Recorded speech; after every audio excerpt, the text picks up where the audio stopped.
বন্ধুরা দেখুন, এখন আমি কি করছি। এই তেজপাতার বড় একটা ডাল ভেঙে পড়েছিল, মানে আমাদের পাশের বাড়িরই। সেই ভদ্রলোক আমাকে বলল, দিদি তুমি যদি তেজপাতা নাও তাহলে নিয়ে যাও। তাই আমি বললাম হ্যাঁ, আপনি যদি দিতে চান আমি নেব না কেন। তেজপাতা কি কেউ নেবে না? দিলে পরে কত কাজে লাগে, তরকারিতে দেয়া, এই ডাল ডুল করলে দিতে হয়। তো যাই হোক, নিয়ে এলাম। এখন এটাকে আমি এই ঘরের ভেতরে রেখে দিয়েছিলাম বেশ এক সপ্তাহর ওপরে রেখেছি। আর এখন শুকিয়ে ঝনঝনিয়ে গেছে। তো এই তেজপাতাগুলো এখন ভেঙে নেওয়া হচ্ছে। তা আমার এই পাশের বাড়ি ননদ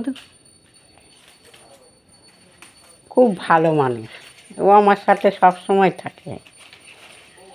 তা ওকে নিয়ে ভাঙছি, তা ও ভেঙে দিচ্ছে, একটু সহযোগিতা করছে আমার সাথে।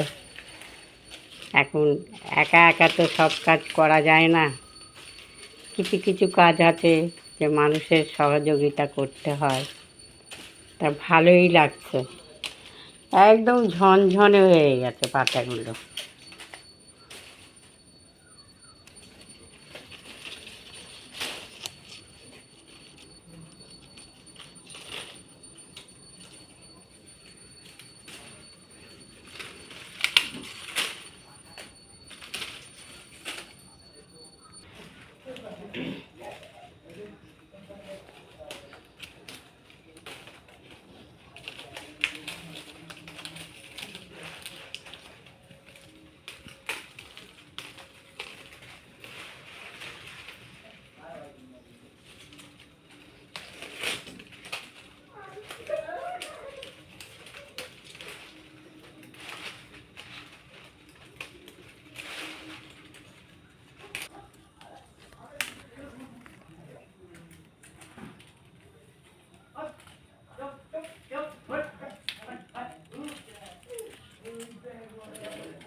পাতাগুলো দেখুন, পুরো ফ্রেশ একদম, কিন্তু একটাও কিন্তু খারাপ পাতা নেই।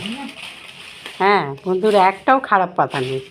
আর এই যে দেখেন ডালটা, এই ডালটাও কিন্তু ফেলা যায় না।